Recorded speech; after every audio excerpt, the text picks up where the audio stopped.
Hey guys, welcome back. This is By the Book, and we are your married relationship coaches.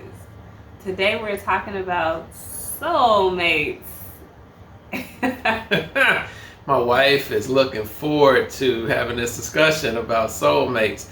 And so, first thing we want to talk about is, do we believe in soulmates? And before you can look at my wife, do I need to ask her, baby, do you believe in soulmates?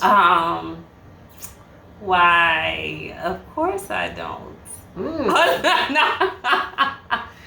All right. Well, you don't believe in soulmates. I don't know. I don't think I do. Give me a working definition of soulmate, and then we can talk about it in a more okay. All right. effective Well, I happen to believe in soulmates, but not in the traditional definition, I guess, what people would think about. Seeing a person, falling in love at first sight, and that whole bit. Oh, me and my mate, me and my husband, me and my wife, we're soulmates. We just sit at home. We don't even have to communicate verbally. We just know what each other are thinking, and then we just laugh, because I know what they're thinking, like one of them type numbers. And so, no, I don't believe in that type of soulmate. I believe in that soulmates are not necessarily born, but they are made. Okay. Yeah. And so it's kind of like when you meet a person and you feel that spark, and then you get to know that person, and you're like, wow, this person is intriguing. This person is awesome. And the feelings begin to develop. And so you begin to work at the relationship, even though it is a good work, but yet a work nevertheless, because you're investing. You're investing your time. You're investing yourself. And so that's what I'm saying, that a soulmate is made, not necessarily born. Okay, so my follow-up question to that would be, what is the difference, or is there a difference between a soulmate and just falling in love with someone? Well, a soulmate, there's different degrees of love. Because sometimes people confuse love with lust. Falling into a romantic love with someone, with your partner. Are we soulmates? Oh, definitely. Yeah. Okay, what is the difference then between you recognizing that, I love her, I'm in love with her, I want to get married to her, whatever, and this is my soulmate? Like, is there a difference, or is that the exact same thing? Well, it's almost the same thing. But here's the thing. If two people are willing to communicate with one another, and they're willing to work on the relationship. See, that's what I'm trying to say. Some people feel that soulmates don't have to work at the relationship. That everything is just a given. They're on the same page all the time, and they never face any strife, any problems, or anything. Why? Because they're soulmates. No. A soulmate, I think, again, is made because you work at the relationship, and again, it's a good work most of the time for a lot of people, but you're communicating, you're talking, you're relating, you're sharing, you're becoming vulnerable with one another. That's how you are making your partner into a soulmate. So I think it happens over a period of time in a relationship. Okay, I think it's just a definition difference. Like, if I defined soulmate in the way that you define soulmate, then maybe I would identify that as something that I think is real.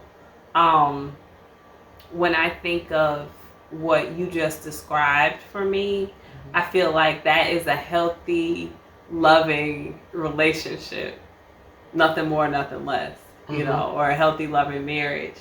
Not necessarily. So when I think of soulmates, I feel like, there's something magical, like, you might hear some music and some stars, it's something that for me is too fantastical to be real. Yeah. I'm a very practical kind of person when it comes to like relationships and most things in general. And so I'm like, there's no soulmates. There's just people who you're compatible with that, there could be maybe a handful of them that you may or may not run across in your life, but at the right time, in the right place in your life, you meet your partner, hopefully in life, you meet your partner, and it's a good vibe, it's a workable relationship, it's, you know, loving, it's practical, it's all of these things, and it makes sense and it works and it turns into love and a good, like I said, healthy relationship. Yeah. And what you just described, that's what that is for me. Yeah. So Yeah. my language doesn't make it sound so beautiful, but it's the same thing. Yeah. See, Right. I think that love, that soulmates is something that is attainable for just about any type of relationship. Like you said, that is healthy, and that two people are willing to again work at their relationship. You know, I think that's something that, you know, again, yeah, any just about any relationship can attain, as long as they're willing to work at it. Yes. Okay. So, as an offshoot to that, do you feel like love is something that, well, do you feel like all relationships have to be hard work? Because that's what I hear so much from people, is that, oh, this relationship is hard work. Oh, we go through trials and tribulations. You know, like you just hear these things that make relationships sound like something you really may or may not want to venture into, because it sounds so arduous. It sounds like something that you're constantly, like you putting in an 8-hour workday, except it's more than that. It's like a 24-hour workday every day. Yeah. And I'm of the opinion where I feel like healthy relationships, they don't take as much maintenance as what I hear described from people. So what is your take on that? Well, my take is that if you're when a person puts their partner through a lot of things that they should not have to go through, and then after several years, and then they say, oh wow, yeah, we went through a lot of hell, you know. Yeah, you went through a lot of hell.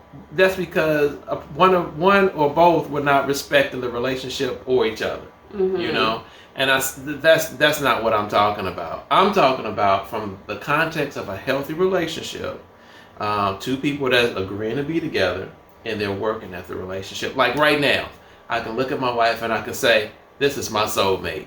You know, and so even when we're both 105, you know, years old or whatever, and I can still look at my wife and say, wow, she's my soulmate. You know why? Because I know that we've done the work, and I know that this is the other ingredient, that I chose her, and then I'm going to continue to choose her every day, even when we're 105. The only difference is I may be able to catch her then. She's pretty quick. She has quick feet. And so at 105, I may be able to catch her then. But that'll probably be the only difference. And so she's my soulmate today. I choose her today. She's my soulmate tomorrow. I'm going to choose her tomorrow. And when we're 105, I'm going to choose her then. She's my soulmate, and we continue to work at our relationship.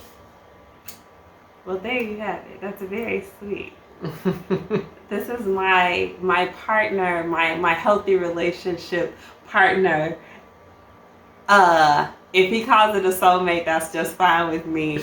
I would just say we're in a great relationship. We have a wonderful marriage, and terms like soulmate, they're just hard for me to define. Honestly, when he was like, let's talk about soulmates, I'm like, I don't even know what that means. Like, I just know how it feels like in my head with the vision that I get. You know, it's like rainbows and unicorns. So, you know, if you guys have a better working definition for soulmate, I would love to hear that, because I don't know that we really have a good workable one. I think it's different for every person. If we took a poll of 10 people, we would hear 10 different definitions for soulmate, because I think it's one of those things that people feel like you know it when you feel it type of thing. Mm-hmm. And maybe that's all it takes, is to feel so connected to somebody that you say, this is my soulmate. For me to feel connected to someone like that, that's just my husband. You know? It's just as simple as that. All right. So that's soulmates, y'all. Y'all leave it in the comments what you feel, what you think. What's your definition for soulmates?